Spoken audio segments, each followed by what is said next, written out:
Hello, horror fan, best friends, and ghoulish knights, and welcome to the 6th episode of Murders with Mertens. This is a podcast about horror, sci-fi horror, cosmic horror, body horror, the horror-adjacent thrillers, the supernatural, the psychologically terrifying, scary films in general. Each episode, I intend to sit down with a guest and discuss one of their favorite scary films so that we can gush about everything that makes it just so damned cool. Viewers, new and old, thank you for tuning in to this fledgling podcast. You can provide some much-needed support of this little endeavor by subscribing to the channel, liking the video, and dropping a comment below to keep the conversation going. Maybe share an episode with someone you know who loves this particular film.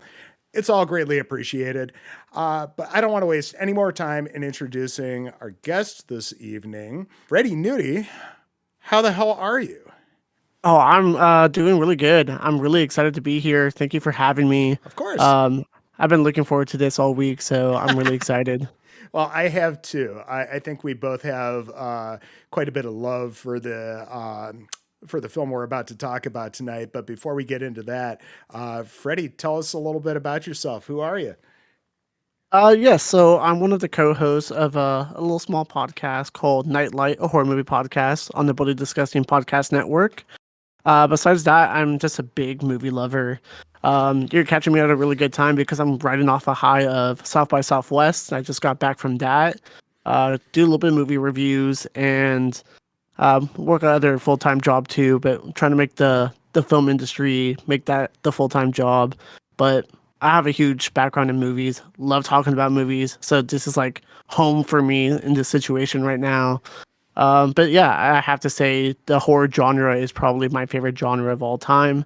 I think that's where the great storytelling comes from and the very important stories that need to be told in the world and overcoming the horrors of life, right? In reality, we overcome a lot of stuff, and I think the horror genre really is very cathartic in helping us grow and develop as humans and being able to be the survivors of our own stories. So, yeah. Absolutely. Yeah, it is so cool to have you on. I've been a big fan of Nightlight since you guys started that little endeavor, and it's been so much fun to watch you guys grow. It's I really appreciate it. Yeah, you've been amazing, oh, Joe. You're geez. great. Just really appreciate what you folks have been doing, and yeah, like I said, it's been really fun to see you all grow.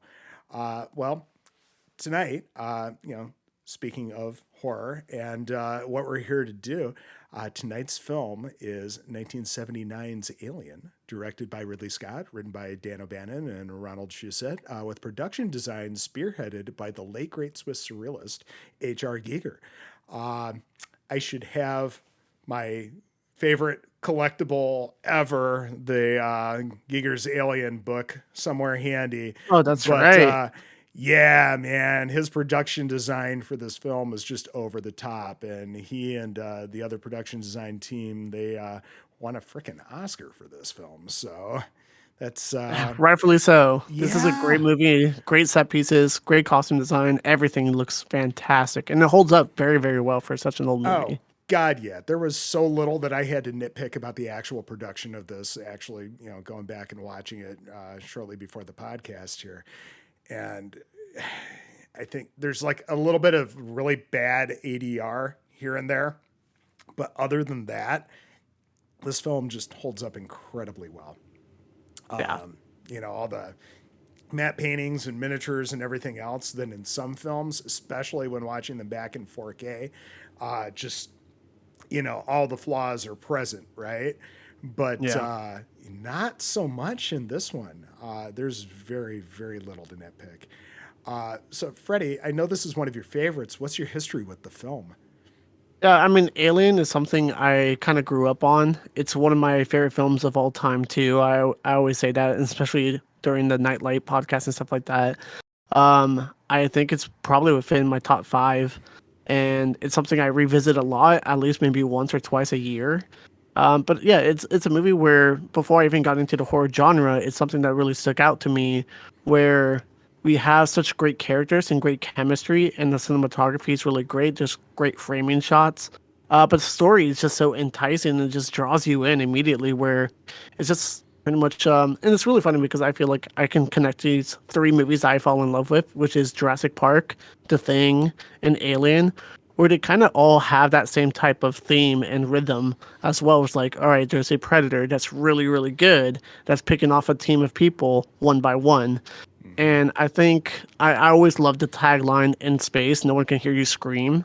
It's a very isolated horror film too, kind of like The Thing, which is also in my top movies of all time, Yeah. where I think just all the characters, they are very well thought of, and you kind of get a little bit of the character background of each and every single one of them, and you care for them as well.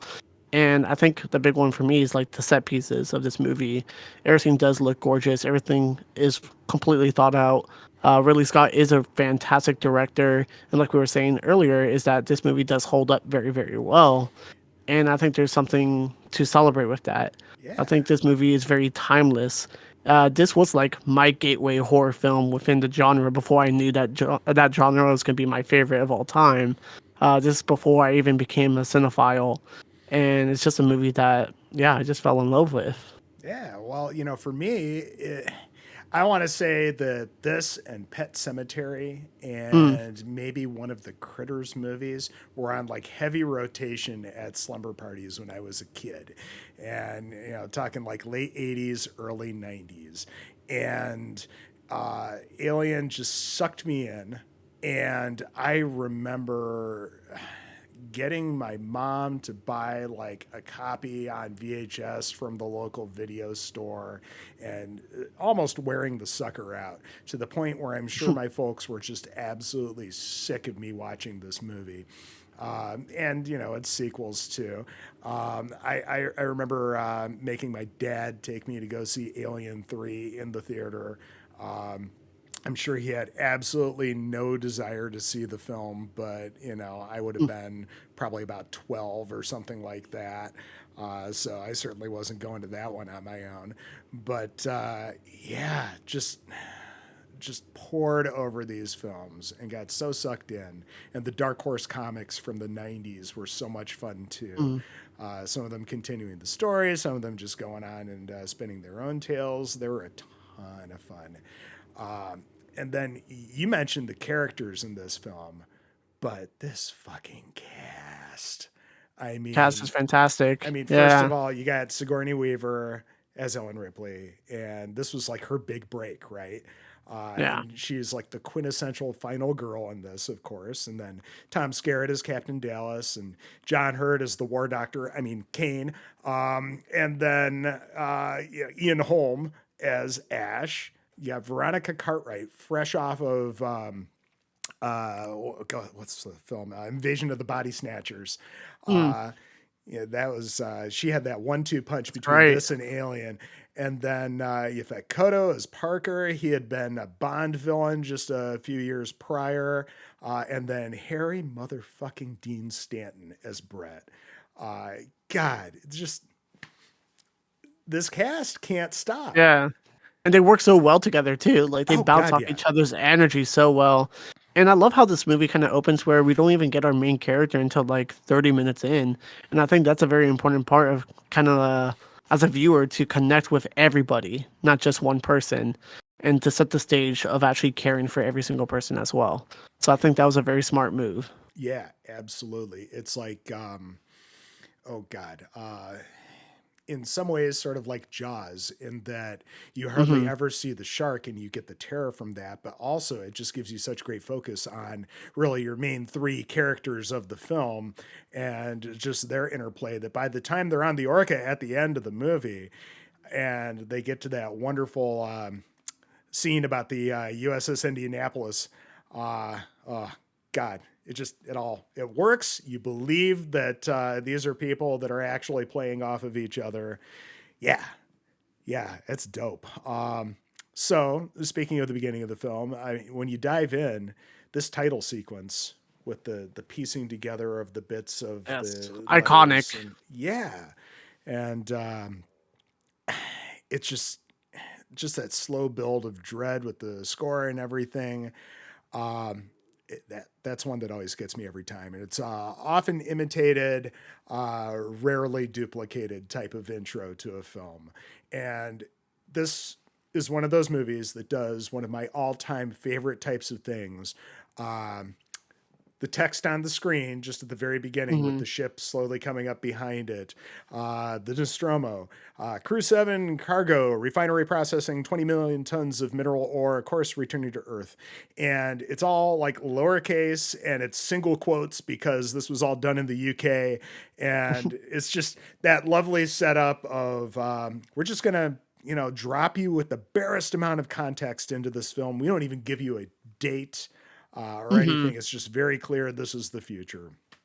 And But it works on that aspect too because they don't even show a single character for a good chunk of the opening sequence. You get a yeah, lot of the technology and the sound bits that we are going to hear throughout the movie and stuff like that too.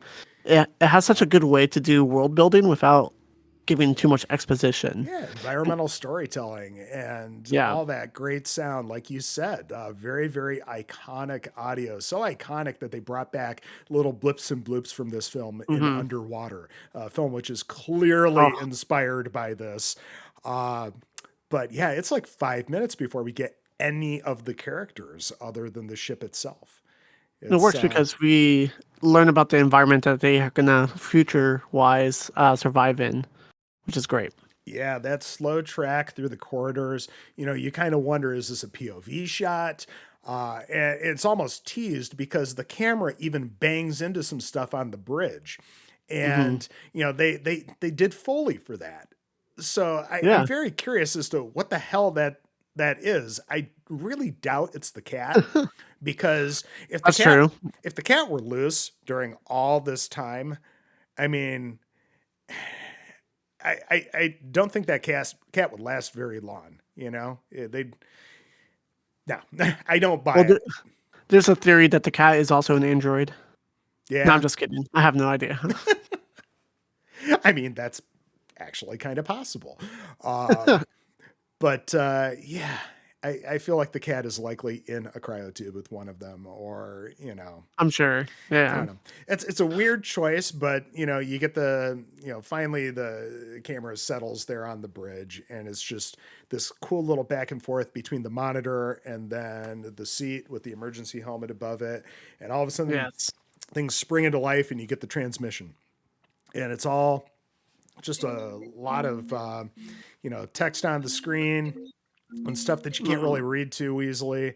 Uh, it all just pops off. And then we go back to fun tracking shots, right?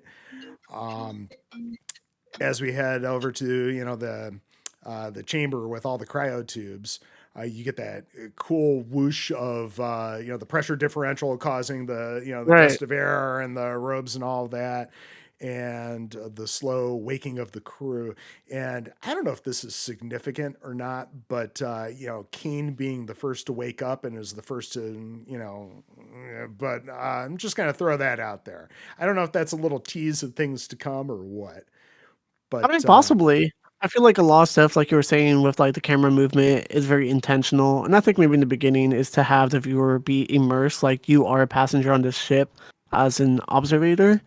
But even this room in general, I'm like looking at it right now as I'm playing the movie while we're talking, is gorgeous to look at. You believe mhm. that this technology is realistic and believable, and how it kind of like fades into the character waking up, and you feel like they've been asleep for such a long time.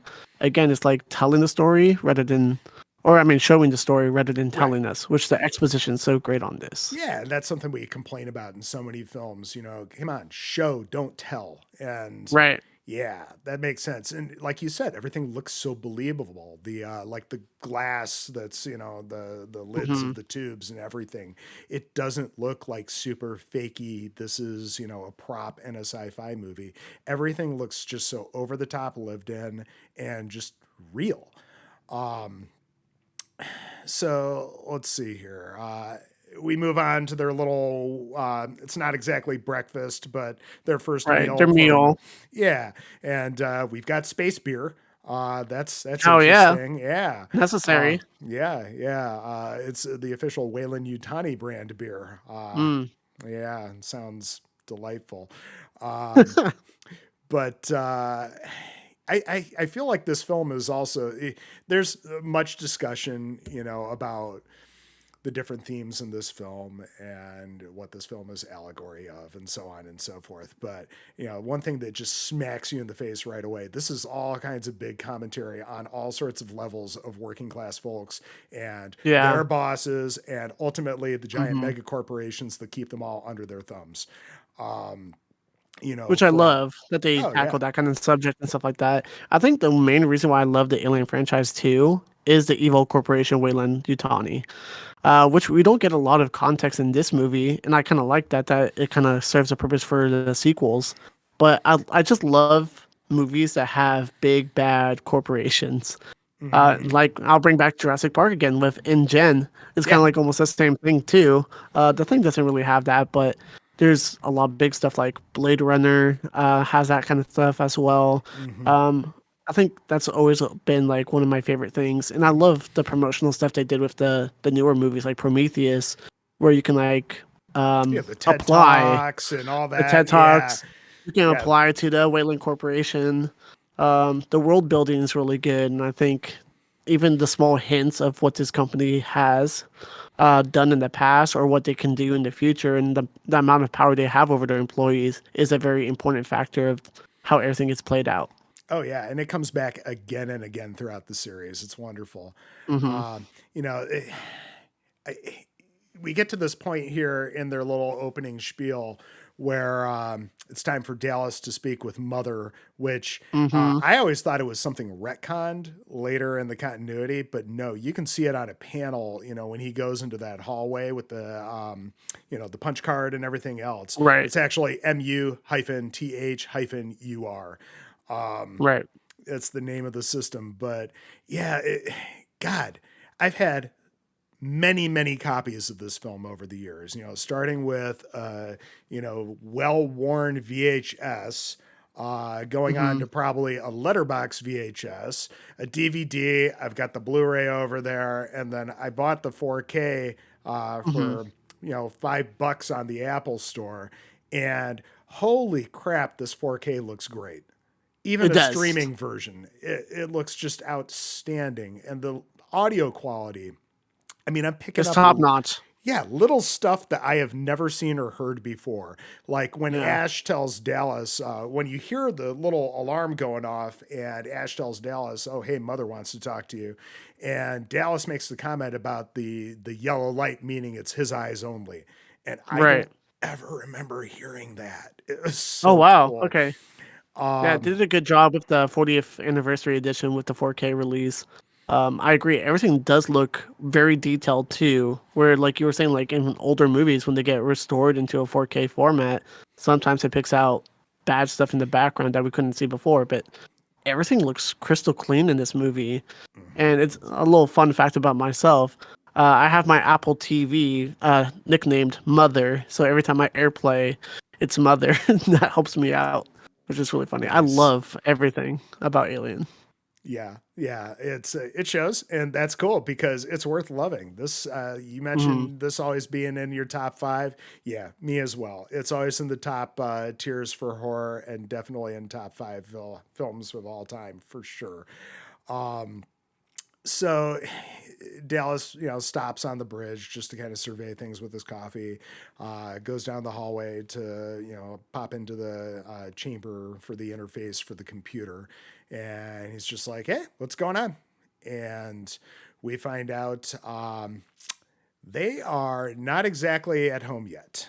They're in Mm-mm. the Zeta 2 Reticuli system, and yeah, they've been woken up because they got a message. But before we get some of those details, again, we've got Parker and Brett working in the basement. They get paid significantly less than management, and they complain about nobody associating with them. Again, big commentary on the working class hmm versus the middle management class versus the massive corporation, all told. I love it. I love it so much. And I just love their back and forth, those two. You can tell Yeah. they've worked together forever. Um, so again, Feels like me and my coworkers talking yeah, about our managers and then talking about the corporation. And I was like, yeah, yeah, absolutely. understandable. So bad news, they're still far from home. Worse Mm. news, we've got a side mission. Worst news, you got to do the side mission or you don't get paid.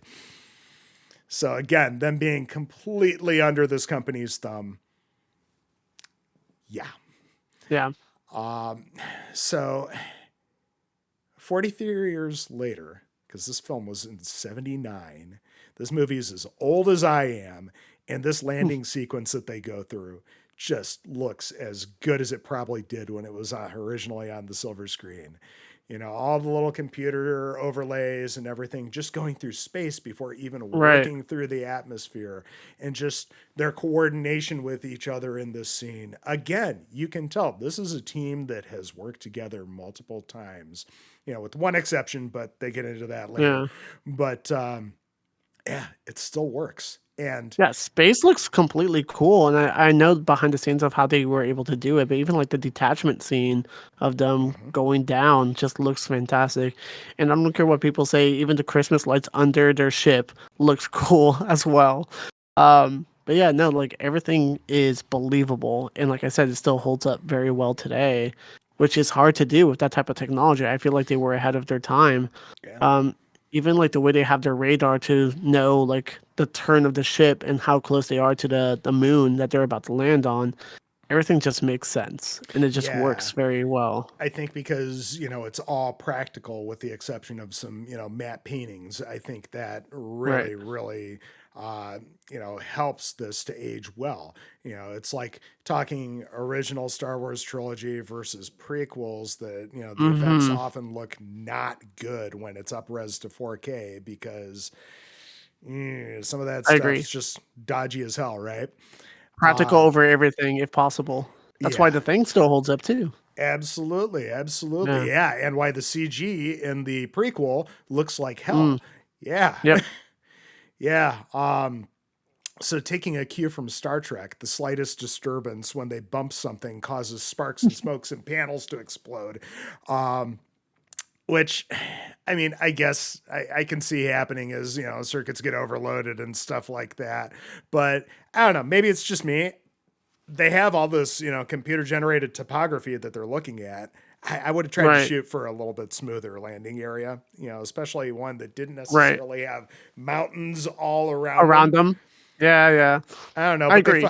they fuck up a landing gear and they have a couple hull breaches and there's some debris that's kicked up inside. And um, we go through quite a bit of back and forth about the repairs and so on. Um, so they cut back to Parker and Brett back in, you know, I'll keep calling it the basement because that's what it feels like. Basically the engineering level.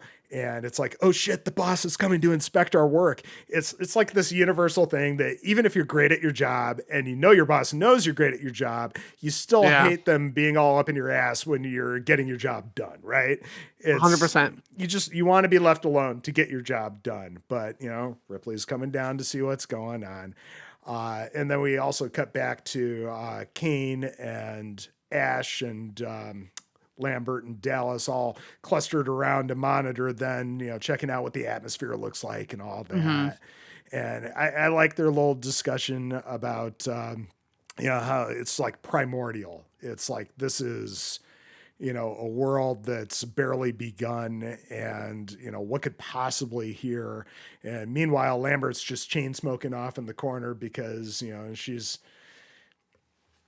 she gets very flustered quite often in this film, but Yeah. I would say she's just a little stressed out. And you know, they decide, okay, it's within, you know, 2,000 meters. You know, it's a couple of kilometers. Okay, that's walking distance. And they Right. little nervous laughter from Dallas there.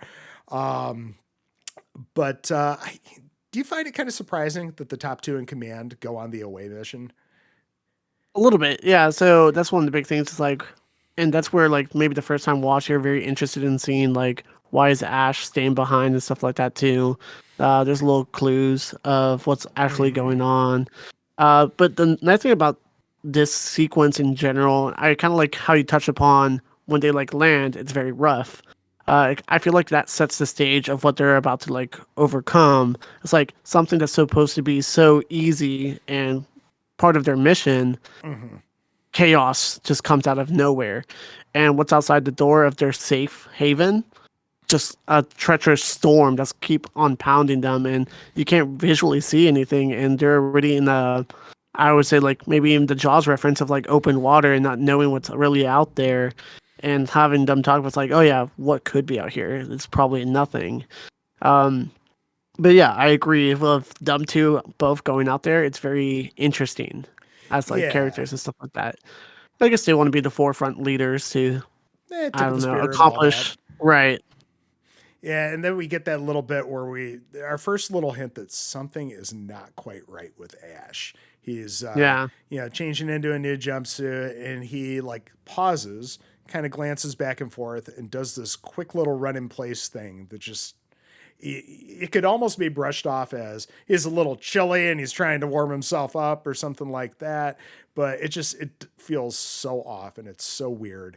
I But completely agree with you with Ash in the sequence in general when they're all outside. They're like, "Hey, can you see us?" and stuff like that. Um, he is someone knowing what he really is. He has so much emotions in one scene where he's like smiling, he's waving, he's getting up, he's doing weird stuff. I feel like he's practicing imitating what could happen out there. So when they come back, he can react the right way where it's not very naturalistic. He's like practicing in a way. yeah, That's how I it's take it. no, that makes sense, and in some ways, that's kind of retconned in later films, like with the David android. Right. How he's constantly trying to practice and imitate. God, what's the Peter O'Toole film? Lawrence of Arabia. Oh, yeah, yeah. He Yeah, practices using movies, which I love that that's a thing. Yeah. yeah, that's great. Yeah. So they take off on their little excursion, and we keep going back and forth between that and the repairs going on. And I gotta say, it's got to be a giant pain in the ass trying to do these repairs in almost Ooh. pitch darkness in the engineering level. I mean, where's all the Yeah. damn lights? Uh, so this is the thing, and I mentioned it earlier, but it's bothered Mm. me for over 30 years watching this film. And it's like the biggest black mark that I can possibly give this film, but this is like the worst ADR in film history. When Parker and Brett are shouting back and forth over the steam with Ripley. Yeah. And she's like, okay, Parker, yeah, you'll get whatever's coming to you. Right. And it doesn't fit the mouth, and it sounds so unnatural, and it's really weird. I don't know if that's supposed to be the steam kind of cutting over her dialogue, but I think it's just really bad ADR more than anything. It could be. Yeah, I think with the audio, the steam might be too loud for like the actual microphones for the actors to come through properly. Because I do agree, it feels a little off-putting and it doesn't work too well. I do like the line itself because it's kind of like portraying what's happening to Yeah, him in the future. more It's like foreshadowing, you, absolutely. yeah, it's like you're gonna get what's coming to you. It's like, oh, I know that line. It's kind of like I'll be back. You're Yeah, not gonna be yeah, back, but and I think it's exactly. one of those funny moments too, where you bring up the social commentary, where kind of like the AKA basement. Those people who are like on the lower part of like the work totem are often left in the dark and not knowing actually how to work the job that they're supposed to because they're not given that much direction. They're just expected to do everything. So I Yeah. feel like maybe that's a nice little comparison of them working in the dark always, Yeah. We or also do get a fun little hint that Ripley is kind of one of those fun bosses because she's definitely the boss yeah, that can tell her people to fuck off. Uh, and yes, the, and and the they can yeah, mess with her too, yep, 100%. Or like they just turn absolutely, off the steam and they're just laughing. He's like, "Oh shit, it's actually broken," and he turns it yeah. back on. It's like, all right, that's cool. So then we're back out in the storm, and you've got the trio having their fun little bickering as they're trying to get through all the wind and smoke and all the other shit that's blowing around them. And you get Lambert's fun little "I like griping." Like we talked about how lived in and how very very I don't want to say family like, but this team definitely has worked together and everything. Yeah, It's like these little bits of real life levity. This film gets that like nobody would be dead serious in this situation. There would be little quips here and there because of course. you're out in a fucking spacesuit in this horrible storm, and it's almost pitch black. You can't see anything. You're probably scared as hell. And of course, you're going to make little jokes Jokes here and there. You have to. Oh, Yeah. God, yeah. Yeah. Otherwise, Yeah. you're not going to make it. Mhm. So, yeah, then we get another weird thing here where Ripley's a little back and forth with Ash about, Mm. hey, any luck with Mother deciphering that transmission? And he's like, nah, she's working on it, but nothing yet. And she says, mind if I take a crack at it? Right. And I'm thinking to myself, this is the supercomputer that runs the ship, but you're gonna take a stab at it. Okay, I think it's more so her trust against Ash is maybe. common, I think. I don't think she trusts Ash from the very beginning. Yeah. But yeah, it's a little weird, but yeah, you're probably right. It's more of inspect what you expect, that type of thing. Right. And then here we go. As we go back to the trio out in the field, we get this iconic shot of them stumbling upon the derelict ship for the first time. And you're once again reminded that all the scale models and the matte paintings and the old school film magic, it still works even in 4K. Yeah. And it is awesome. And of course, Ash gets to see all this through some really horrible video being transmitted back. But even that Which works. still works looks well. good. Yeah. Yeah, and- it's like a found footage movie in a way, which Yeah. is just like it makes it a little bit more personal of like they can't really see the structure that well, but the image itself works very effectively because it is supposed to be a very big and grand structure, which we don't have to physically see it. We can see it through the lens of their cameras, which is not perfect, but it still paints that picture of how big this thing is, which is good. And shout out to using kids in miniaturized spacesuits to give you even more of a sense of scale. Right. Yep. That's so that cool. Works. Yeah. Let's see. Now, as they decide to go into the ship, that's where their signal starts to cut out. And, Ash is noticeably perturbed because he really wanted to see what was about to happen. We get the interior of the derelict, and it's got that bone-like structure in the hallway. Again, got Giger for the win, right? Yeah. It's all him in this. And then they climb up that little wall and space jockey. And So cool. I love this room. Oh God, it's outstanding. I remember being a kid in Disney World in the early 90s, and I think it was the Disney MGM thing in Florida, where they had the scale model of the space jockey in Oh, wow. the lobby for one of the rides, and just thinking that was like the coolest damn thing ever. And then I read somewhere that like one of the premieres of this at the one Egyptian theater in LA, they had a ton of the scale models, and there were people that burned the space jockey one down because they thought it was satanic or something. Oh, wow. Yeah, well, satanic panic from '79, I guess. Okay, fair. Yeah. Yeah, it's weird, but let me ask you. Were you disappointed in Prometheus that the engineers and the space jockey were so much smaller in scale than they were in this film? Okay. Yeah. While you were asking that question, I was like, no, I was not. But then you said like in size, yeah. Because this really shows how big a scope these beings really are. They're huge. We get this nice wide angle shot of them, and compared to like them walking around the room, compared to the space jockey is like maybe like 5 times bigger than them. But yeah, they're just like maybe 2-3 feet taller in Prometheus. I do like the look of them. I think their origin story and what their main purpose is makes sense for the franchise, and I do like what they went for in that direction. But I am disappointed that they weren't more godlike and bigger and more powerful. But then again, in Prometheus, they were pretty powerful where they can like slap a person across a room. I'm just like, oh, Yeah. Well, I guess their size doesn't really matter. Maybe he was like the small one of the group and the rest of them are bigger. Maybe that's like a kid size jockey. But no, I mean, I love this scene so much because of its iconic look.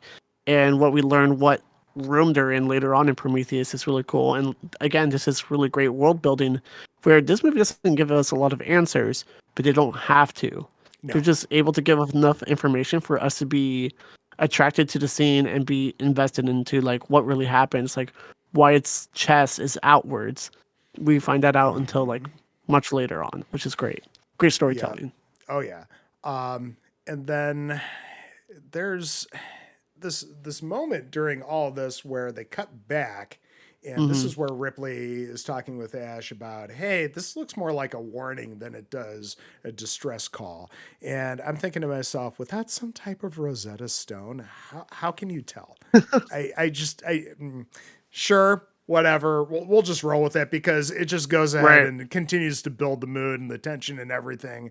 And then, okay, so we've got creepy fossilized remains where, the ribs are bent outwards and all that. Hmm. And the creepy remains say, "Close your mouth, dear," right? But then the terrifying dark hole in the floor is like, "Hold my beer, son," because Right. it's going to get so much worse. So they're about to, well, they lower Kane into the hole.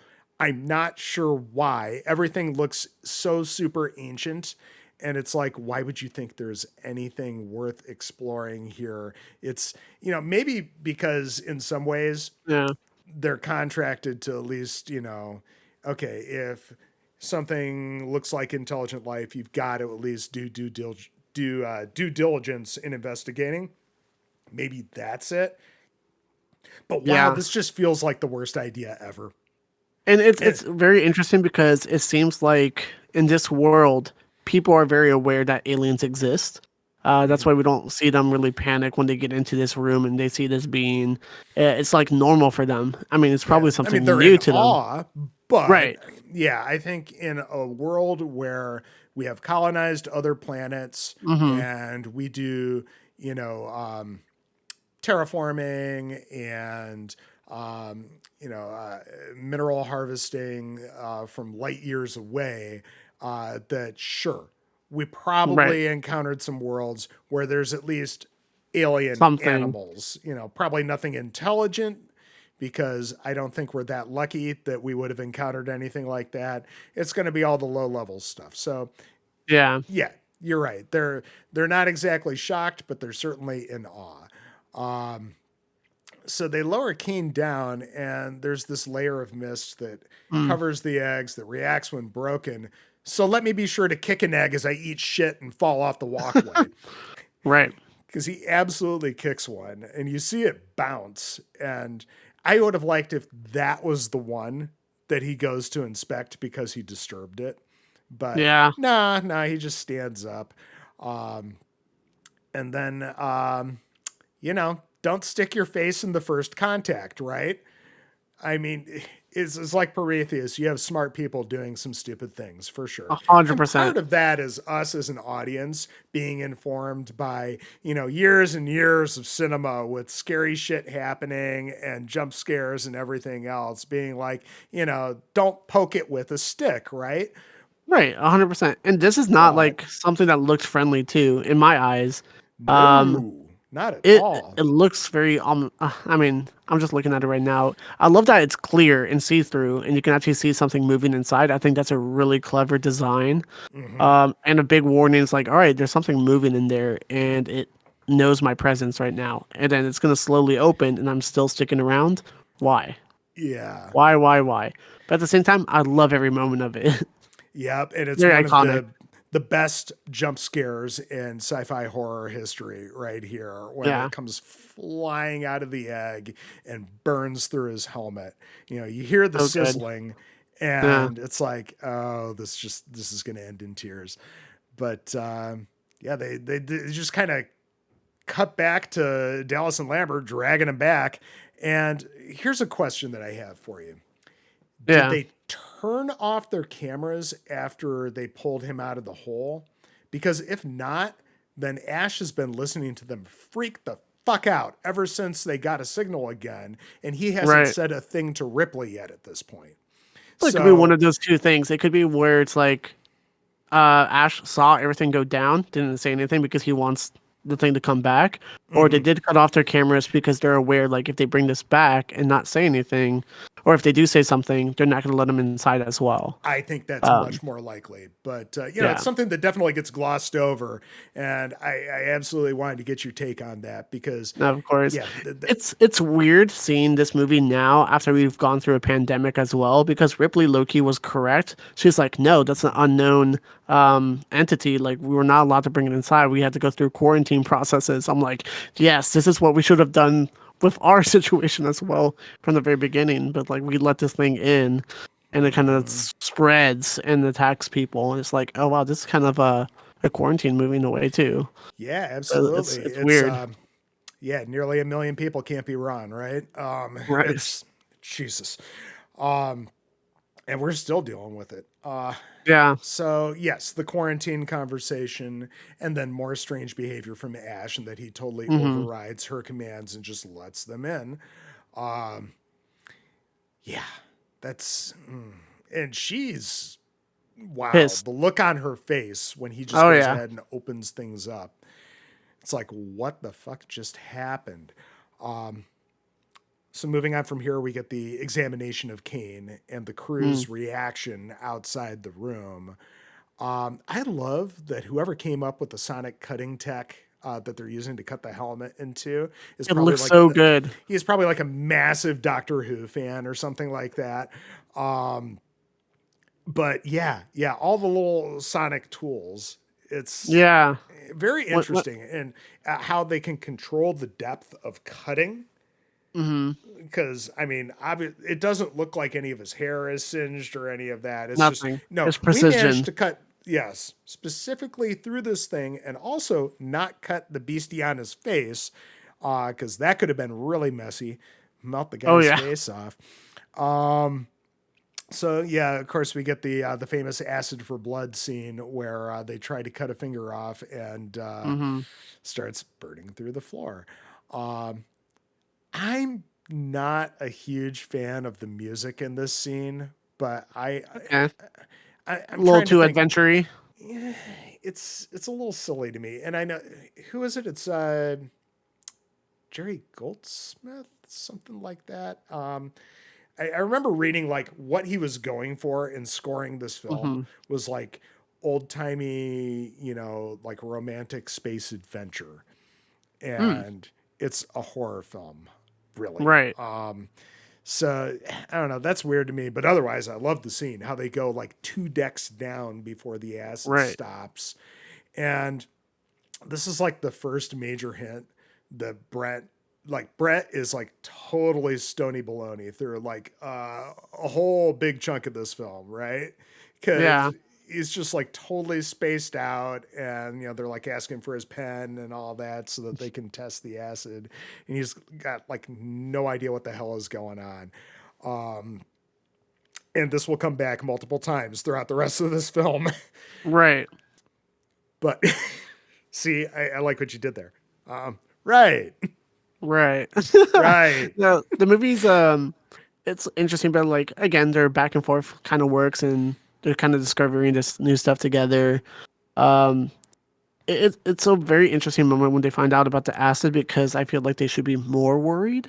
Um, Yeah. Yeah. 'Cause, I feel like, have you guys seen this before as well? Like, how are you like not panicking more? And I love the design of the face hugger. The face hugger looks, I don't know why I was about to say gorgeous. It doesn't look gorgeous. Very threatening. And then the way it like Hmm. moves his tail around his neck every time they touch it, it's like, Oh, yeah, this is a threat you don't mess with at all. it And you guys looks are messing with it. so real. Like it's a Yeah. real creature. And then, it's because a lot of it was made from, parts of living Hmm. things. But, and we'll get into that in a little bit. But, yeah, it looks crazy real. And just all the sweat just pooled Hmm. on Kane. Um, he's not having a good day, and it's No. only going to get worse. But we get Ripley confronting Ash about breaking quarantine, and this like is Mm. such a people at work that don't get along having a Mhm. serious conversation about one of their behavior type of situations. It's super uncomfortable, but super believable, right? Yeah. Um, let's see here. Where am I? Yeah, I Well, mean, it looks like basically, he does his whole, you do your job, I'll do mine type thing. And yeah. here's the thing: that thing on the monitor looks like some kind of a creature inside of Kane, right? And Right. all she does is, "What is that?" And he's like, "Oh, I don't know," and then he just quickly turns it off. And I don't know. I would have been slightly more curious if I were Ripley. Just Right. me, I I guess it's guess. like don't ask type of protocol in the way. I Like she's guess. suspicious for sure. The thing with Ash too, and I think knowing what we get out of the sequels, and also AKA prequel, I'm pretty sure the Hmm. company is very aware of what this creature is, AKA Ash is aware of what this really is, and Yep. wants to bring this back immediately. We kind Because of get that a little bit with the director's cut and stuff like that too, but yeah, yeah. Which is weird in that it's a director's cut that adds slightly more footage, but also cuts stuff out from this theatrical run to make it actually a mhm, shorter film than the theatrical run. that's It's true. Yeah, it's that's a good call. unusual. Um, but then we cut to a little conversation over the intercom about, hey, where's Dallas? And yeah, he's getting baked in the escape shuttle, listening to some classical music and, he's doing his best to unwind. But Right. yeah, no more face hugger. It's And gone. yes. So you've got Ash, Dallas, and Ripley in the infirmary, and there's that awesome little jump scare where they kick over a box and it scares the shit out of Ripley as she's looking under the examination table. It's effective. I'll allow it. There's some It people that is. just hate on jump scares, and as long as they're just not like a gratuitous, this is a jump scare for jump scare's sake. I will absolutely allow it. I think that Yeah. this one It works. This one works, and it's necessary to be like, okay, cool, this is not a threat anymore, so they can actually start to unwind and laugh about it later to actually Uh find huh. out no, the threat's still alive and very Oh, real. oh yeah. It's very Um, effective. yep. So they do their little examination of the room, and I love the fake out of Ash going into the corner, and with his little prod, he is poking into that upper corner, and that's right when this thing drops out of the ceiling somehow Right. and lands on Ripley. And super delayed reaction from the gentleman in the room, coming to see what's going on, but it looks pretty dead. And they poke Right. it, and they get this fun little reflex action from it. That's cool. Yeah, yeah. Again, I love how real it all looks, and yeah, that's because like the baby in Eraserhead. Back in the day, they were all about making creatures from organs from actual critters. It's they had like a sheep's bladder and some other stuff. I wanted to say there was like some raw oysters that were in the mix with this I think thing. so. Yeah. Yeah, I it remember that. was quite the combination, but it looks again real as hell. And like you said, when you can, go practical because it will last forever. Um, I don't know. Do you have Yeah. anything else to say about the face hugger before we move on from here? Because this is about the last we'll see of it. Yeah, that's true. I mean, I'm looking at it right now, and kind of like what you're talking about. They really go in there and they would touch all of its organs, and they're really inspecting it. And having that little twitch, I feel like it's just super effective. And they're amazed by it. And Ash, you could tell with Ash, he's the one that's mostly intrigued by it and is like looking at it more intently, which kind of gives him more context clue of what his real intentions are, where he didn't really Mm-hmm. care about the situation other than the facehugger being alive. And now he just wants to like observe it and find out what it really was. Yep, yep. That, Study, but study, like study. Got to bring it back. And that was just like this I'm out. Yep, yep. He's like, enough of this shit. You do whatever you need to do. And then we get that super fun argument where Ripley's chasing Right. after him down the corridor and she shuts the one, sliding door in his face.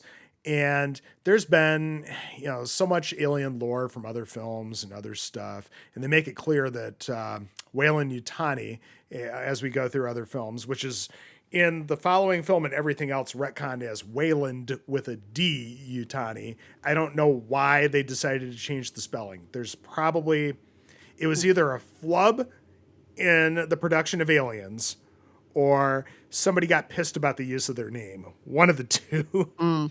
I can see that. Yeah. I know Yutani came from Ridley Scott. He had a Japanese neighbor in the UK and he wanted to use something like Toyota, but, of course, didn't want to use Toyota as the corporation name. So he decided to use his neighbor's last name for the corporation. But they make it clear throughout all these movies and other stuff that the company, they knew about the aliens, they knew about the signal, they knew the Nostromo would be passing through Zeta 2 Reticuli, and they also, because they knew, or likely because they knew, replaced the science officer with Ash, because Dallas makes this comment about, just before, I shipped out the last 5 times with this other dude, and just before we left, the company replaced him with this guy. That's right. I mean, that's a really good call. So, like I you love said stuff earlier, like that. yeah, and like you said earlier, they fucking knew all along. Now, so much of this has been retconned by 40 years of films, Right. but it all fucking works. And It all fits. it makes sense so much in the context of this film alone that they would have known all along. And we get more of that later on. But they make the decision now in this fun argument, all the repairs that we have left to do, that's a bunch of bullshit. We could take off without that. Let's do it. Sure. Okay. They all want to get the fuck out. And that makes sense. Rightfully so. Yeah. Yeah, they're not having a good time on this weird little moon. They make it, and they're off into space again. Right? Back to the Nostromo. Yep. And so Brett rolls a not so fatty, and ultimately Kane wakes up. Right. After that little argument that they have in the mess hall again. And, he's, for having something that melted the faceplate of his helmet to attach to his face is in pretty good shape. Not too bad. Yeah. Yeah. It's not sure how all that worked. That's tiny. The face hugger is also very precision based with like its surgery through a helmet. Yeah. I guess so. But he's doing okay. He's just very, very thirsty and hungry. Well, I guess that, happens when you're eating for 2, right? So we have the Last Supper. And if you are watching this video, you are likely very aware about how none of the cast knew what to expect, how that's right. This, was all kept super, super secret, or at least in so much as it could be. And they're just doused with blood. But even before that, you get Ash eyeballing Kane like crazy across the dinner table. He is keeping tabs on him. And then I have in my notes, pop goes the weasel. Yes, it does. It is horrific. Even all these years later, and Veronica Cartwright gets the very violent with the gore. Yeah. Yeah. She is splattered head to toe. And this little thing pops out. It looks good. Peace. Yeah. Which I think with one of my theories with this alien creature, and Ash kind of talks about it later on, it's like it's the perfect organism where it has like no morality. It's just a survivor. Where I think if like they never hunted it, it would have been fine. Or they would have found a way to easily avoid it and not really get attacked. I feel like it was provoked. So it was doing the only thing it knows to survive. which is attack them back essentially. Because I Yeah. feel like this as a survival mechanism, it just saw threats and it just ran away. And then But once it got also, bigger, it's like I can take care of myself. Come at me, see what happens. yeah, I think at a certain point it got a little hungry too. But Yeah, it got that taste. yeah. Um, but yeah, that's kind of horrible. Did I ever send you a pic of the jack o' lantern my department at work carved about 10 years ago? We did the whole chest Maybe. burster sequence. We used a gourd with plastic fork tines for teeth and all Oh sorts of wow. blood everywhere. Um, yeah, we had a lot of customers very concerned about us while we were doing this thing in front of God and everybody, but it was fun. Yeah. Um, let's see here. We have our little burial at sea after some very tense conversations about, hey, do you Right. see anything? Do you hear anything? They're all kind of freaking out. And anybody have any last words? Nope. Okay. Boop. And they Gone. eject his body. Um, Let's see. And then we're back around the table. And okay, what are we going to do? Well, we're going to break into teams. We're going to hunt this thing down. We're going to try to catch it in a net. We've got these cattle prods. I don't know why you have cattle prods on a Right. freighter that hauls ore, but sure. Or at least they're able to rig something together similar to one. Brett's pretty industrious, and so is Ash apparently, because he creates a Mm-hmm. motion tracker, which keys off of micro changes in air density. And now forever we have the motion tracker throughout sci-fi cinema, and it is Which so is great. great. Oh It's very God, yeah. effective to create suspense. Oh, absolutely. Oh The yeah. beeping and even like the really rudimentary monitor with the little dot and the motion That, behind it. yeah. Oh, I remember playing Alien Isolation, the game, and having that and being the character that you're using that, it's very terrifying. So like yes. rewatching this, I was putting myself in their shoes. I was like, yeah, I've been in this situation before. Not really, but you could Yeah. really panic when you hear the beeping getting louder and louder getting towards you. It's really Yeah, cool. that's a very effective game.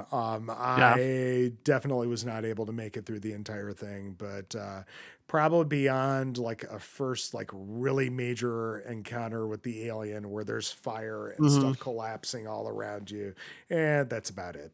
That game's a lot. Um, It is. let's see. So we cut away to you've got Brett Parker and Ripley in their team. And, they're again going through corridors with almost no lights on. In fact, actually, they make a comment about that about, hey, I thought we fixed the lights over here.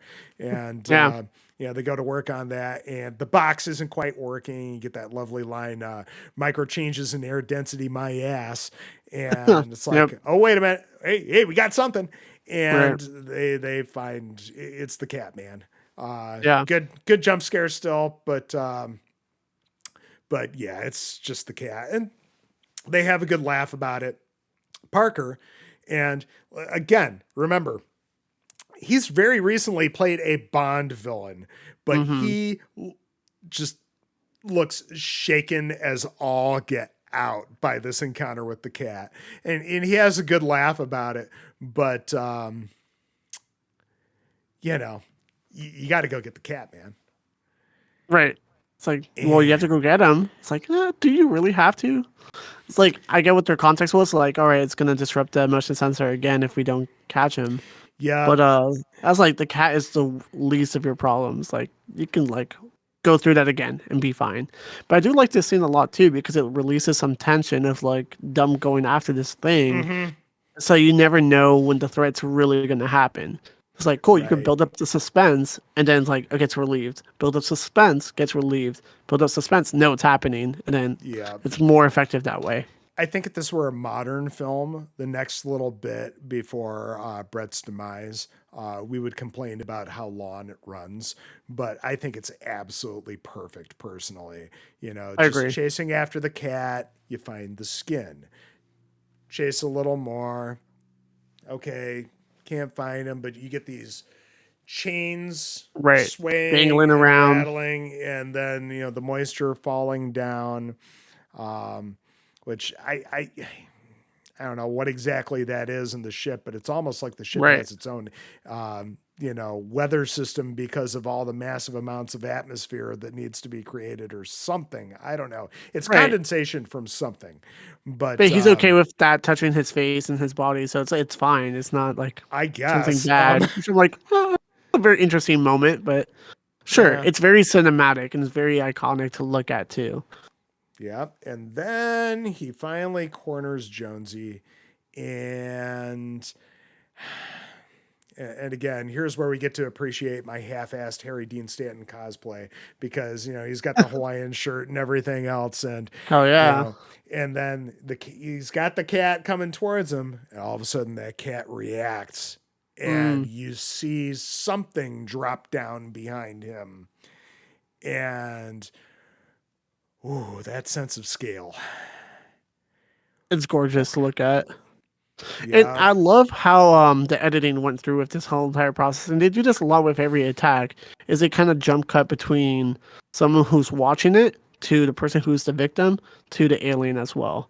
Which just Mm-hmm. causes like a really cool back and forth of what the situation really looks like in multiple angles. And it's just very effective that way too. Because Yeah. Jonesy just watches it all happen and it's like, oh, okay.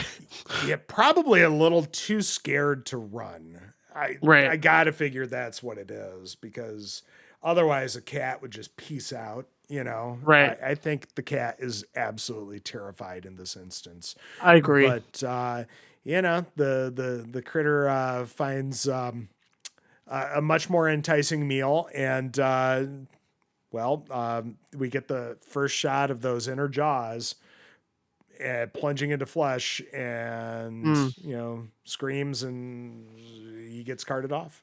That's all she yeah. wrote.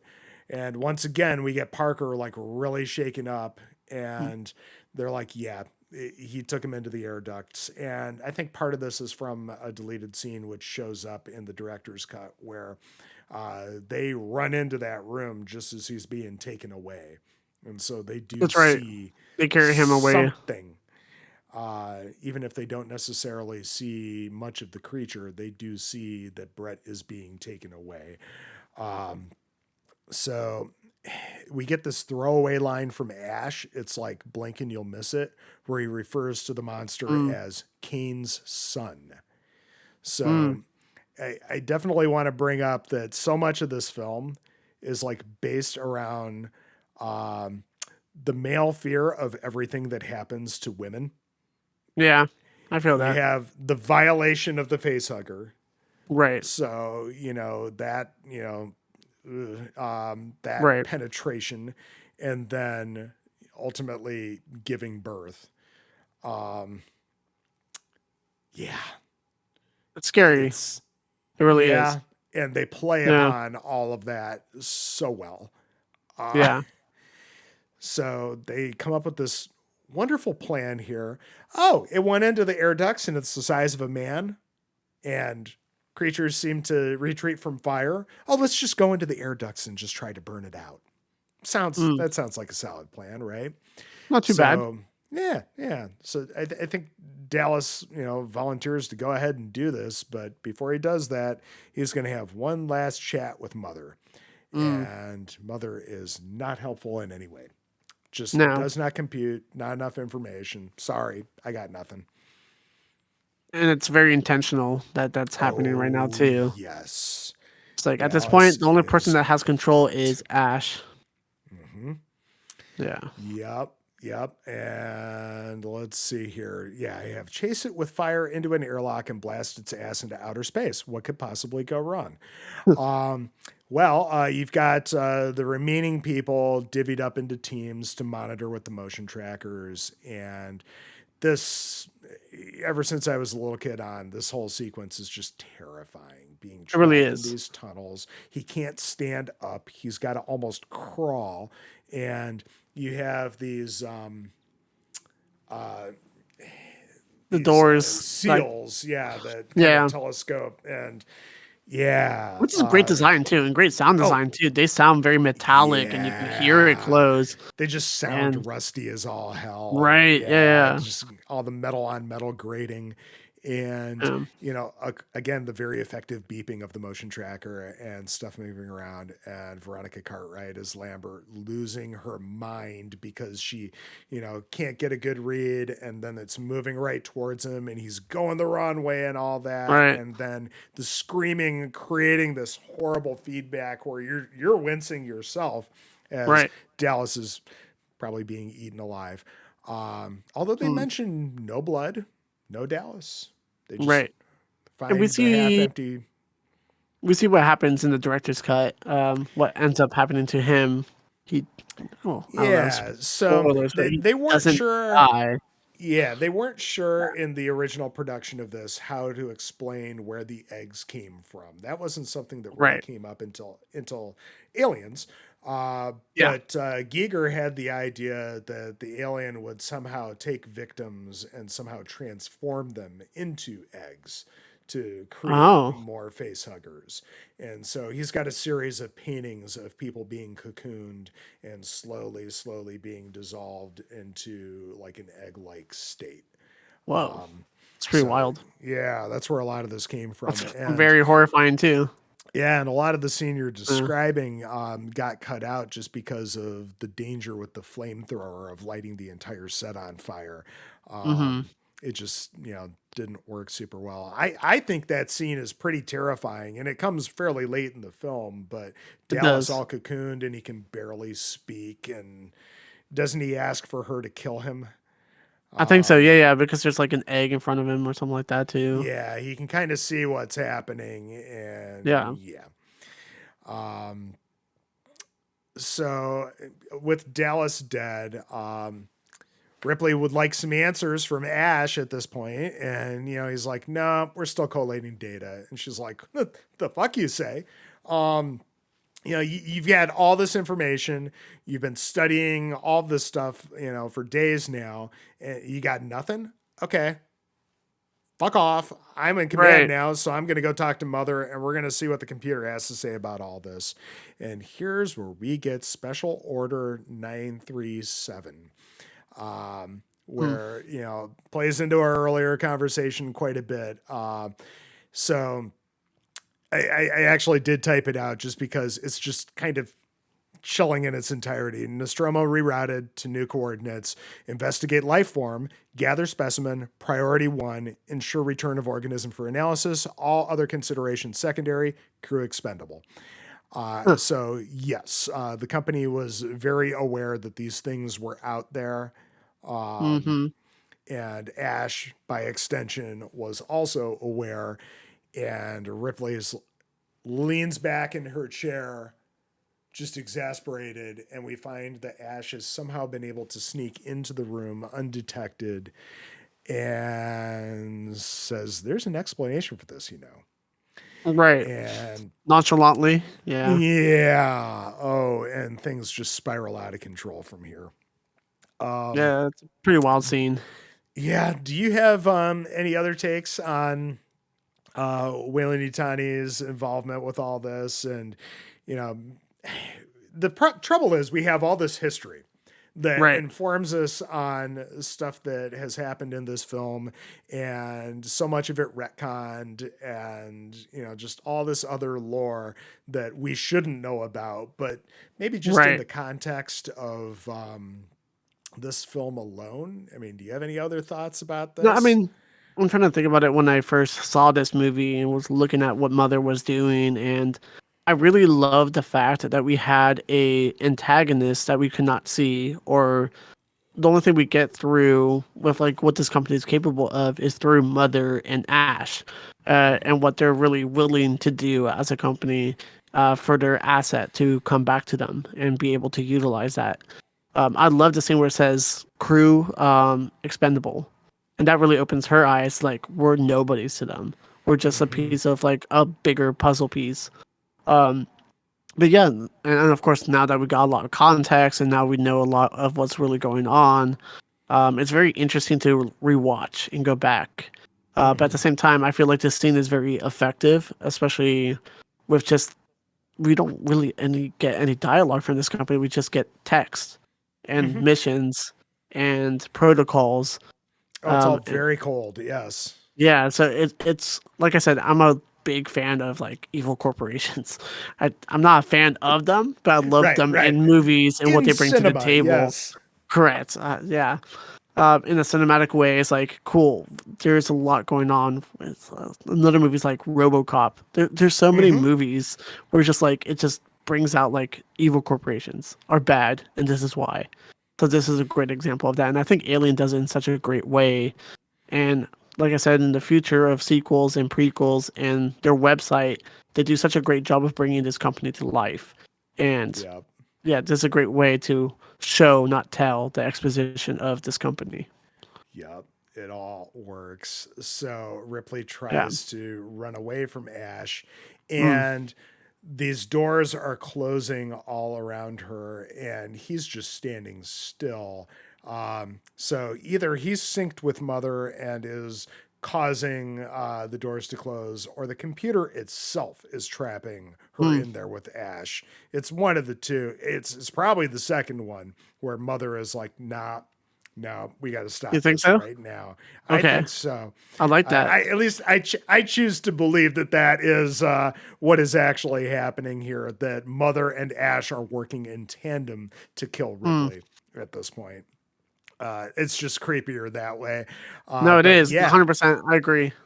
so we see these beads starting to run down Ash's face, which at first you think is sweat, and then you realize, nah, that's Like, white, man. yeah. Uh, it is the circulating fluid, and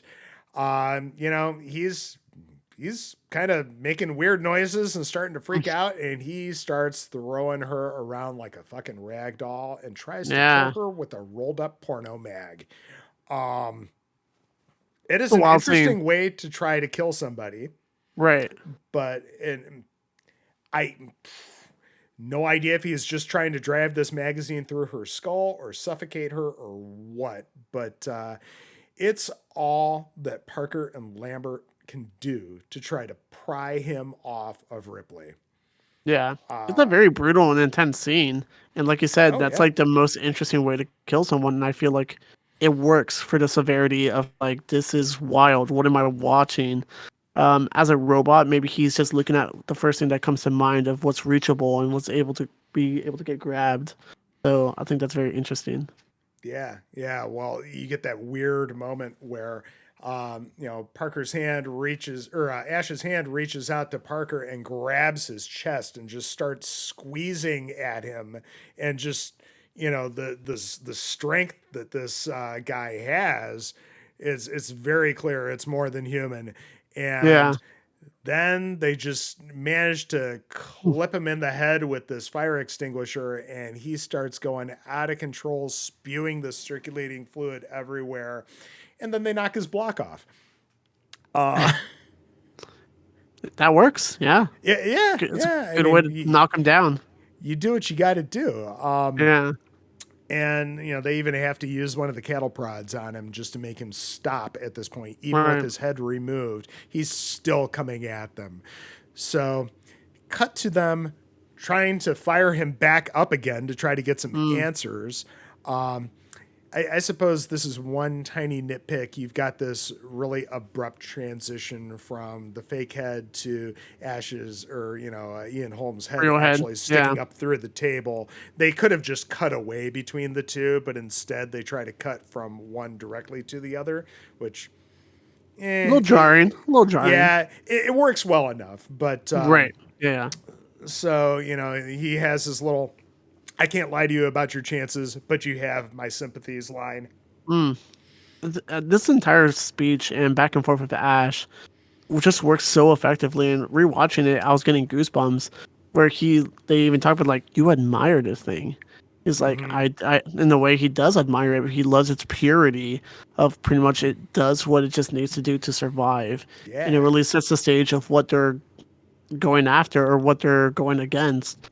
And it just makes the alien himself or herself that much scarier. It's like this is the perfect organism. This is what our company wants because it is so great at what it does, and it's Yeah. a This survivor. is this is where Ripley makes the very first comment in the series that the company has a weapons division and Right. how they likely want the creature for that division because they want to use it as some type of a bioweapon.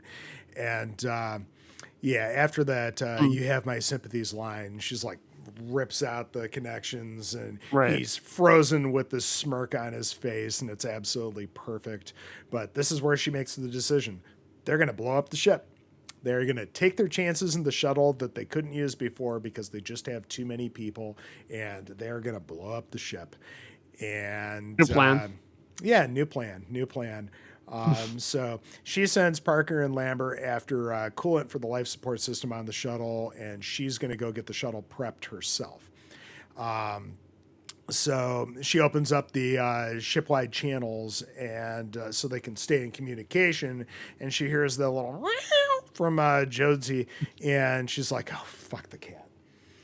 Yeah, I guess we can't leave the cat. So you think, probably your first time seeing this, you think to yourself, especially if you have no knowledge of the series whatsoever, you think to yourself, "Oh, she's going off on her own. She's donezo, right?" Right. But yeah, I have here. If I were an audience member in 1979, I would have been like, "Lady, leave the cat. You're gonna die." Right. But no. I also love that they have a cat carrier, and they replicated this Yeah. cat carrier for the Ripley skin in Fortnite. It's her Oh my god. backpack, and the cat even Is pops it? out of it. I may have to get that. I don't even play the game, but that's kind of cool. I don't play it very often, but that one was an instant buy That's for really me. cool. Yeah. They've got that, and they've got the drop ship from the Sulaco as the glider Oh wow. for Okay, that's really jumping off the cool. bus. Yeah. So let's see here. And you can hear that Ripley can hear Parker and Lambert over the comms with all their clanging around as she's looking for the Mm. cat. You get this nice jump scare where the cat leaps out of one of the swivel chairs on the bridge, and she's just pissed at this cat, but she manages to grab him, throw him in the cat carrier. And here's where we get the little fake out where the creature isn't going after her, it's coming after Lambert and Parker. And you Mm. see its silhouette in the spotlight, or well, the flashlight that, they just set down. You see it come into frame and kind of settle in and everything. And Lambert slowly realized that it's there. And I So mean, both. terrified. Oh yeah, both Yufei Yeah. Kodo and Veronica Cartwright are both just excellent at showing their fear in Yeah. these situations. It is terrifying, and Parker decides. Well, actually, Ripley hears them. Um, Over the radio, which is yeah, also very she haunting and scary. oh yeah, she's like, "Oh Yeah. God, I gotta do something." So she starts running their way, and the creature's kind of moving towards Lambert, and Parker's like, "I'm gonna grab this meat hook over here, and I'm gonna be a big damn hero," except Mm. not. And it's God, it's almost like the drool is burning him, not like acidic, just like the heat from this creature Yeah. as it's looming over him and kind of crushing him before it Yeah. uses its inner jaws on him. And yeah, Great close up yeah. shot of it too, and it's like horrifying to look at. And yeah. It's meaty for sure. Um, and then yeah, I don't like this bit, but it's how I mentioned that this film plays off of the fears that men have of the female experience, and then Right. they have to go and do like a simulated rape with The tail Lambert. thing. Yeah. Yeah, and I don't care for that. And then Yeah. her horrified breathing as it's just taking its time advancing on her. It's toying with her, Right. and you hear it all over the intercom before its roar and her final scream. And yeah, do not like is it sufficiently terrifying? Yeah, it Yeah. is. It But is. it's just a little gross. Too And much. yeah, more than a little gross. Yeah. But yeah, Ripley finds them in pools of their own gore, with limbs still swinging. And okay, that's it. Forget the coolant. I'm I out. got to blow up the Right. ship. Yep, time to peace out. And They go over the top, emphasizing that this auto destruct sequence is not to be taken lightly. She's got Right. to unscrew the panel first for these levers to be pulled down, not one, Right. but two, and with great effort. And then that releases a panel in the floor with all sorts of crazy instructions and these cylinders and everything else. And you got to screw Right. stuff into them and pull them up. And there's a You lot can't do going on. this unintentionally. Yeah. You can't No, mess this up. You can't yeah, accidentally cause this to yeah. happen, which is good. This isn't. Yeah. It's not like Star Right. Trek where Picard can just give his authorization with a code and the ship's set to destruct. Right. Right. So she goes ahead and gets everything started, and wow, the ship just starts expelling steam like crazy. The ship is now a Hmm. steam factory, and you can see she can barely see walking through the corridor. I don't remember if this is the scene or 5 minutes from now when she returns is the scene, but there's like a cameraman behind one of the panels that a panel Oh. flops open and you can see him briefly, but just one of those fun little mistakes that wasn't able to Hmm. be edited out because there was just no fucking way. But one of those also blink and you'll miss it type of situations. Right. But yeah, Ripley heads off to the shuttle and she's, got the cat in tow and she's, taking her time because she needs to make sure her way is clear. And this is where she peeks around the corner and there it is. Hmm. And there's this great music cue and you see it kind of in Right. profile and turning, and she's just immediately up against the wall, just frozen, terrified. Her hair is just matted to her head. She's sweating so hard, and I'm sure it's hot as fuck in this ship at this point too Oh, because the I coolant's believe. all being Yeah. shut off. And yeah, she's just slowly inching away, and you get that great little shot of from just off camera, the just very beginning of the jaws of the alien coming around the corner. Yeah. And it's time to drop the cat and book it.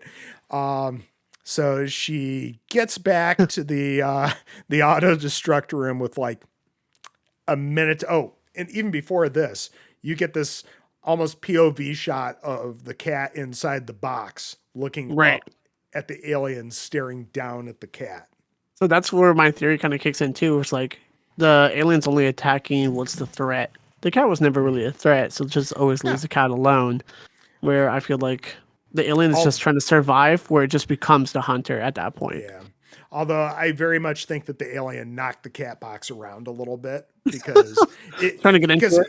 it was upright when the alien's looking at it, but Yeah, when that's Ripley fair. comes back and finds Jonesy, it's on its side and over in the corner or something. Oh damn, poor cat. Oh, this cat gets rattled around like crazy in that box. And That's true. Even with her running with it, yeah. oh yeah, you feel for this cat at this point. I'm not even really a cat person, but I feel for this cat for sure. Right. So let's see here. She gets back to the auto destruct room and she's got like a minute left to turn it off. And this is like the ultimate freak out moment. Like when you're in a big hurry to get something done and there's a timer and you got to submit something or Mm-hmm. whatever that's got to be done. And inevitably you fumble like crazy when you're in this type of scenario, Yeah. and this is That's a good way to put it. absolutely that real world type of thing playing out for her. And she just can't get the stuff shut off in time. She's trying to push this stuff that really shouldn't be pushed, and it doesn't work. She misses it. And now, Mother's on the PA talking about how, hey, okay, you can't kill the auto destruct. The ship is going to blow up in 5 minutes. You got 5 minutes to get to minimum safe distance. And there's this line from Ripley where she Mm-hmm. asks Mother to turn the coolant back on. And it's like she's asking almost like a child. And Yeah. then there's one Like more, begging. yes. And there's one more page for Mother about the timing of the auto destruct. And Ripley screams out, "You bitch," and she smashes the monitor with her flamethrower. And it's pretty intense. Yeah, I love that line. And oh yeah, so now she realizes she's got to make it to the shuttle, and the alien is between her and the shuttle, and she's Mm. got to hurry her ass up. So I don't know if I've ever seen somebody angry run, but she is angry running She big is. time. It's Oh just yeah. the look on her face and just the way she's breathing. She is pissed. And she gets back to that corner and tries to do her slow peek around the corner to make sure it's not there. It's not there, and the cat's there. Grab the cat. Keep going. Yup, Mission. and things are starting to explode around her. You got flames shooting out from different corridors and so on. And she makes it inside the shuttle and slams the door, and you see more flames from behind the window. It's like Hmm. I don't know how anybody could possibly get to the shuttle through all these flames and everything with still some time on the clock, but Right. whatever. She's got about a minute as she shuts the door. So she quickly, drops all her shit. Cat'll be fine in the box. Great. She hops into the seat, grabs the harness, and takes off. And this countdown lasts for a pretty long while, but It I does. I, I I don't counted mind it it. before too. I was like, oh, it's not very accurate. But No, movie. not at all. This and Aliens both have some really inaccurate countdowns as far as like real world time versus. Yeah, it's definitely not. Definitely not happening out in real time. Um, but yeah, she finally gets away, and the ship is in the distance as it explodes. And um, here's some kind of rough matte paintings, and then the effects of the explosion. They look Hmm. cool. Don't get me wrong. It looks fine. I Yeah. like the explosion. It looks very 1979 at this point. Yeah. And the matte painting of the canopy of the ship against the Hmm. explosion. It's all It's right. okay. Yeah. It still looks cool. It's just it doesn't look as real as everything else has in this film. That's Right. all. But she whispers her, "I got you, you son of a Mm. bitch." And okay, here's where we know how rattled this cat has been, because she opens up the cat box and it is clinging to her. Right. And she does her little "okay, I missed you too" to it, and she pries it off of her and tosses him into the cryo tube. And she goes to shut some stuff down, grab a robe and all Hmm. that, and she starts undressing. And I I know what they're going for here. It's like, okay, this is where we get her nearly naked, because it's what we're gonna Right. do in a film in, '79, especially a horror Right. film, Right. Right. and the whole male gaze thing and all of that. But also, I appreciate that. Let's get this person as vulnerable as they possibly can be. You're You read in my your mind. underwear with this killing machine in an enclosed space.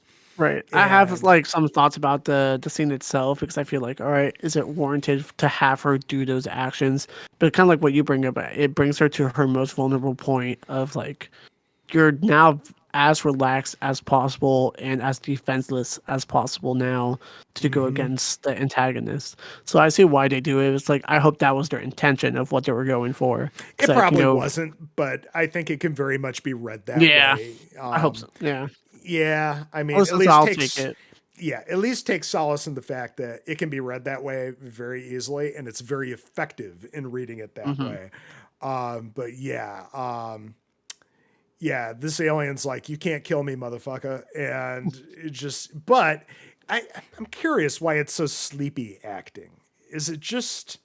Right. It doesn't become a predator anymore. It's like relaxing inside the wall. Yeah. Is It's it like, oh, because hmm, it knows that there's no way out of this space, that it's just the two of them and it can take its time? Is that it? it could be. I I don't know. I feel like they're far more intelligent creatures than we give them credit for. But you know, well, God, what did I put in my notes? I was definitely a little tired as I was finishing this up last night, but I say, I don't know if the alien is sleepy because it's got some Parker and Lambert in it, or Mm, just because it knows it's in an enclosed space and Ripley can't get far. I choose the former. Parker and Lambert are full of tryptophan. It's taken that Thanksgiving nap, it's had a right. good meal. So Ripley freaks out and runs for the storage locker and closes that door and just watches this thing as it does its little slow tease with its inner jaws, and Yeah. it's just kind of hanging out. And then she looks over and it's like, spacesuit. Okay. Hmm. And she crawls into the spacesuit, and I guess I'm just gonna hop into this chair and sing to it. You know, it's just gonna sing a little song. I know she's Right. doing that more to like calm herself and try to Right. just keep from having a complete meltdown.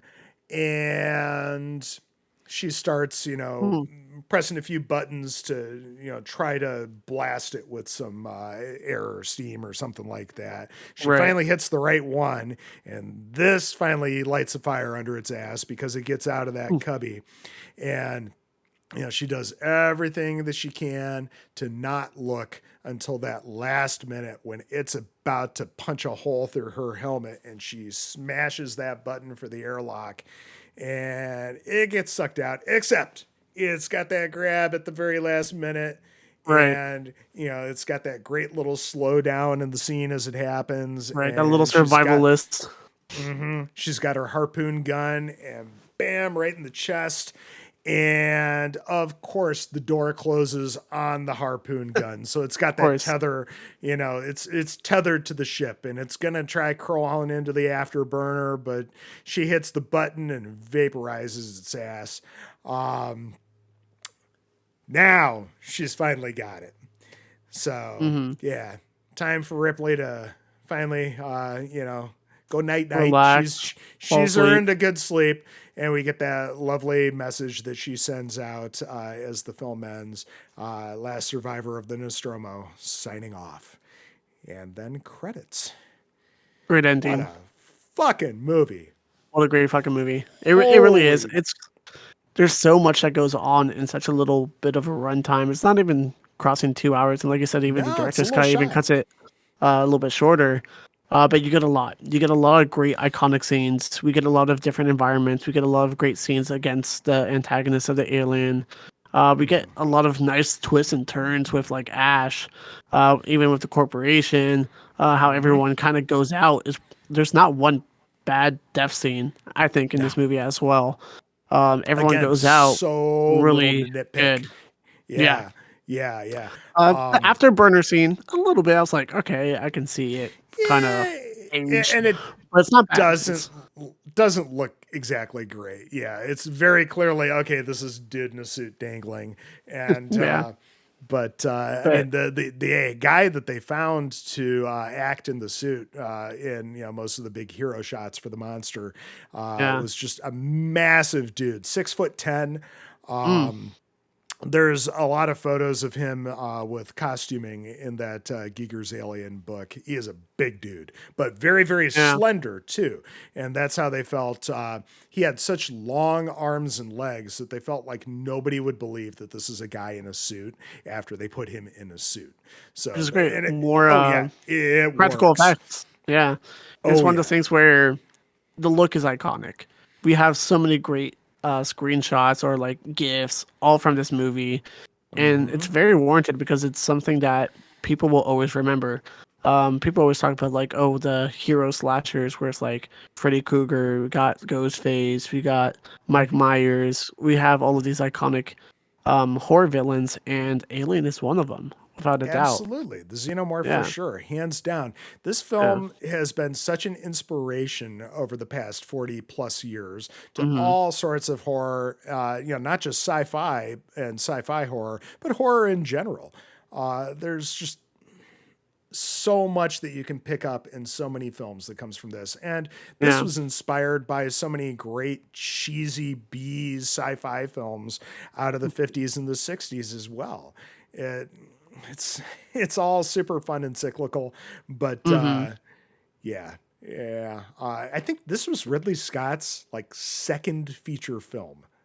I'm sure. Yeah. The It's Duelist was his first, and mm, it's shocking that this was his second film. They couldn't get like the first choice for director, and somebody had seen his original and like, hey, what about this guy? And as soon mhm. as they offered, he was just on board. He's like, yes, I'm in.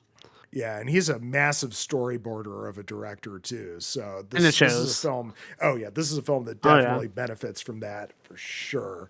I don't know if you've seen any of the behind the scenes stuff for Prometheus, but just all the I planning have. stages. Yeah, that's Yeah, impressive. that's why I always protect Prometheus with all my heart. Yeah, Another favorite of mine. I think it does a really good job with building the lore around this entire franchise. it's And fucking gorgeous. yes, It's just outstanding set pieces and awesome creature design. And yeah. yes, smart people do really dumb things in it, but Okay, fair enough. Yes, I agree yeah, on that. that's But like my only major nitpick of that film. Otherwise, I love it. yeah, and I think that's the only movie that I kind of like in 3D, besides a few others. I felt the 3D was actually really good back then. Yeah, yeah, it And was. I hate 3D movies for the most part. There was a But it time where works. I stopped going to see Marvel films in 3D Yeah. because I want to be able to see color and detail. Hmm. And you typically can't in the theater experience in 3D because everything is so washed out, and Hmm. it's not the same. It's just better to go to an IMAX if you can and just, Right. get And that there's a lot of experience movies that instead. get converted to 3D. They were never shot in 3D, and some of the Marvel Right. films were. Where this one, I don't know if it was, but I Prometheus, think I'm it pretty was sure it actually. was. Yeah. Yeah. Same thing with like Hugo with Martin Scorsese. Like those are like the two movies that always come to mind when I talk about 3D. But with Alien, it really makes you very involved as a viewer to be part of the crew with them. And you see a lot of the shaky cam, you see a lot of like the backwards panning shots. It makes you feel part of the environment where the kind of camera kind of goes off its on its own and it Hmm. follows no character because you are the character with them. And I think Yeah. that's a very effective way that really Scott got to use his camera. And I don't know, the whole movie is very atmospheric and it just works. And Oh, being he's so such a condensed in a small visual space director. works very And well. yeah, yeah. Yeah. Oh god, yeah. He's such a visual director, and he is always remembered for the sights that he gives us. Hmm. And I think that is on full display in Prometheus. You could Hmm. not have done that film with anybody else. Looks gorgeous. Yeah. Yep, even 10 years later, it's still Mm. outstanding. Yeah, great cast too. Oh, yeah. I They love it. just do dumb shit. That's all. That's fair. Freddie, any final thoughts on Alien? I mean, Alien, in my eyes, is going to always be a masterpiece. I think it's going to be a timeless movie. I think we always talk about like gateway horror films. I think Alien's a very good movie to start off in the horror genre if you're not very familiar with it. It does feel like an adventure, action-packed movie, thriller. So there's some comedy in there. There's some great Yeah. one-liners. We get that great final girl. We have some great moments with all the characters. If you're film buff, you'll love the shots that are in this movie, the set designs, the score. There's not one thing that this movie lacks. I think it's like a full package. You get exactly what you want to get out of a movie, and it just builds a great centerpiece for what's to come for other sequels and prequels that follow after it. And it's good world building. Yeah, there's just so much to like about this movie. That's why it's always gonna be one of my favorites. It's definitely gonna be one of the first films I will share like with my kids. But yeah, no, Yeah. Alien's fantastic. Two words: perfect organism. This film Yes. is. It just Aliens has its own merits, and Yeah. well, I will say that Alien is a superior sci-fi horror film. Aliens, while yeah, it's still a horror film, it is much more a sci-fi action, Action. Yep. and there are a lot of people that will, they like to tout Terminator 2 as the superior Mm. James Cameron action film. But I don't know, man. Aliens for me, hands down, because it is a film that once it gets going, finally, Mm-hmm. it does not stop. That's It's true. one scene to the next to the next. It keeps going to the point where you are exhausted by the end of that film. And I know I agree. completely different film, completely different, team, different director. But as far as this franchise goes, I mean, it's hard to beat this 1-2 punch. Right. And then I I'm agree. actually a staunch Alien 3 defender myself. I have to rewatch it. I like David Fincher. I think it was his Oh, first David feature Fincher, you're film. right. Yeah. I'm pretty sure it was just music videos before this.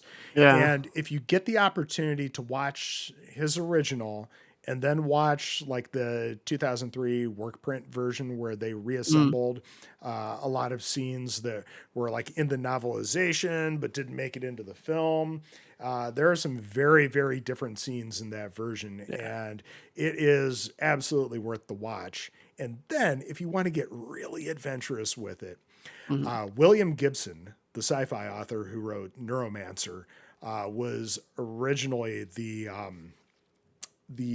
screenwriter brought on board for Alien 3, Mm, and it kind of went nowhere. They went a completely different direction, and there's very little of his original script that made it into the film. interesting. That said, Dark Horse decided, hey, let's do a comic book based on the William Mm, Gibson script. It is bonkers. I don't want to tell you a thing about it, but if you get a chance to okay. give it a read, it is I very will. interesting. It's bizarre, and Yeah. I would kill to see like an animated version of it. I Who think knows? that could I be. mean, it sounds like we're getting the Alien TV show sometime this year as well, which I'm really Yeah, well, excited about. it's Noah Hawley, which is great because of what he did with Fargo and That's Legion. right. I love Yeah. Legion so much, but it's weird because it sounds like it's set more in like the near future to our present, Mm, interesting. and if that's the case. I hope it's far enough in the future that it's beyond the Alien Covenant timeline, Okay. because otherwise there's no aliens yet. Right. There's no actual xenomorphs. So, and I hate for there to be an alien show without xenomorphs, as much as it would be Right. fun to see, a story about, the Weyland Yutani Corporation in its early days. Mm-hmm. Sure. I could get behind that, but, Right. Call it something else then, not Alien. Yeah. yeah, exactly. The Or, Wayland series. yeah, maybe explore some of the ties with Blade Runner because, there's a little bit of that cross Right. pollination going on too. Um, but Mm. yeah, dude, thank you for hopping on this little podcast. This was tons of fun, man. Oh, this was a pleasure. And like, thank you so much for having me. I've been dying to do this all week, like I said, and talking about one of my favorite movies. It's a no-brainer, especially with you. Hell yeah. Thank you. That's the flattery will get you everywhere. But yeah, yeah, that was tons of fun, and I couldn't think of a more perfect film for you. The point of this podcast is not necessarily somebody's favorite scary movie, because Mhm. if we don't say absolute favorite, then we can get guests on again, right? That's true. Yeah. So that totally works. Freddie, if you'd like, where can people find you? I'm pretty easy to find because I just use my name for everything. I'm at Frederick Newty for Instagram, Twitter. If you guys want to listen to our podcast, Nightlight, a horror movie podcast, we love horror. So, I mean, yeah, if you guys ever want to talk horror, I'm always available. Hit me up, slide in those DMs. I allow it. But yeah, no, it's been a pleasure. Dude, it's been a blast. This has been Murders with Mertens, a horror film podcast. Thank you for letting us tickle your ear holes. Don't forget to like, share, and subscribe and all that. I'll be back soon enough with another episode, but until next time, stay spoopy, everyone.